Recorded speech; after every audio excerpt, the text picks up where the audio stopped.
Shalom, salam sejahtera untuk kita sekalian. Senang berjumpa dengan Bapak Ibu Saudara-saudara sekalian di kesempatan pagi hari ini.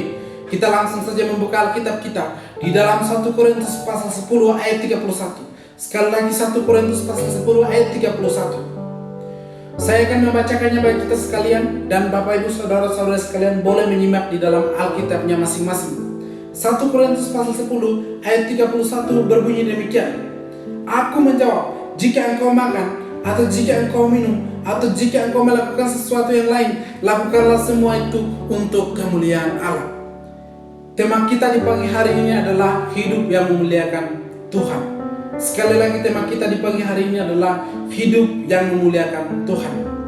Bapak Ibu Saudara yang dikasihi oleh Tuhan kita Yesus Kristus, kita melihat keseluruhan daripada 1 Korintus 10 ayat 1 hingga ayat 33, Paulus menyinggung kehidupan bangsa Israel yang tidak memuliakan Tuhan. Ketika mereka keluar dari tanah Mesir menuju ke tanah Kanaan, mereka tidak memuliakan Tuhan. Mereka bersungut-sungut kepada Tuhan, dan mereka bersungut-sungut kepada Musa. Dan mereka tidak ada damai sejahtera dalam hati mereka. Apakah hidup yang seperti itu hidup yang memuliakan Tuhan?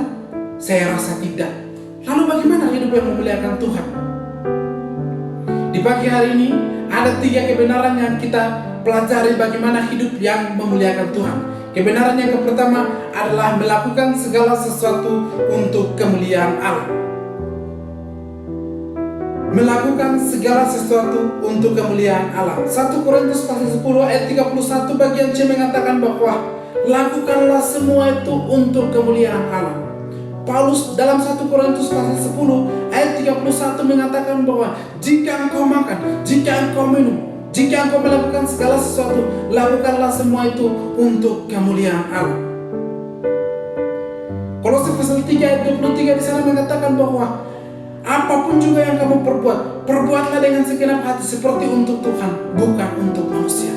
Bapak Ibu Saudara yang dikasihi oleh Tuhan kita Yesus Kristus, apapun yang kita lakukan, mari kita lakukan semua itu dengan segenap hati, dengan sepenuh hati, supaya melalui pelayanan kita, melalui pekerjaan kita, Tuhan kita dimuliakan.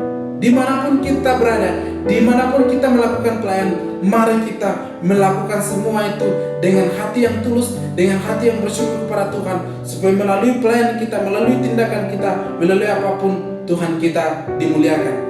Itu adalah kebenaran yang pertama. Kebenaran yang kedua adalah hidup rukun dalam satu persekutuan tubuh Kristus. Roma pasal 15 ayat 7 mengatakan demikian. Sebab terimalah satu akan yang lain sama seperti Kristus yang telah menerima kita untuk kemuliaan Allah.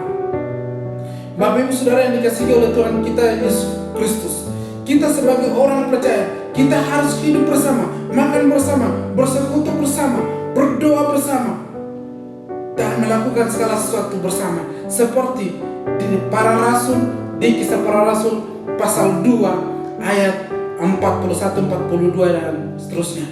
Di sana mereka hidup bersama, makan bersama, bersekutu bersama, berdoa bersama, dan melalui pelayanan mereka, melalui kebersamaan mereka, Tuhan dimuliakan.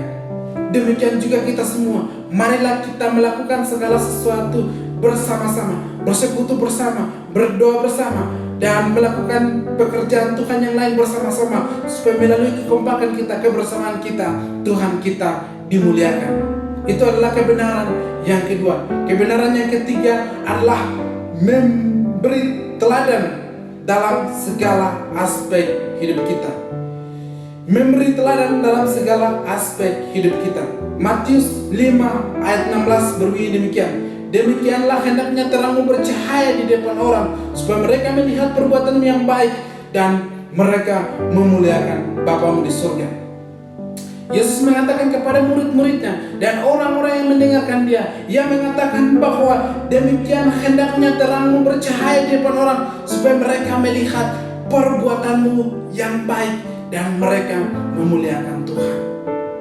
Mari kita memberikan teladan dari segala aspek hidup kita, melalui sifat kita, melalui perbuatan kita, melalui tindakan kita, apapun yang kita lakukan, kita harus memberi teladan kepada orang lain, supaya orang lain melihat keteladanan kita, orang lain melihat sifat-sifat kita, mereka memuliakan Bapa kita di surga. Jadi Bapak Ibu Saudara yang dikasihi oleh Tuhan kita Yesus Kristus, marilah kita memberi teladan dalam segala aspek hidup kita, dimanapun kita berada, baik dalam pelayanan kita, dalam pekerjaan kita, di mana saja kita berada, kita harus menjadi teladan, supaya melalui keteladan kita Tuhan kita dimuliakan. Sebagai kesimpulan, bahwa memuliakan Tuhan yang semestinya adalah melalui seluruh atau segenap hidup kita, di setiap tempat dimanapun kita berada, apapun yang kita lakukan, marilah kita melakukan segala sesuatu dengan hati yang bersyukur, tanpa kita bersungut-sungut, supaya melalui apapun yang kita lakukan, apapun yang kita kerjakan, semua itu untuk memberkati orang-orang yang ada di sekitar kita, dan terlebihnya untuk kemuliaan nama Tuhan. Kiranya Tuhan Yesus memberkati kita sekalian. Shalom.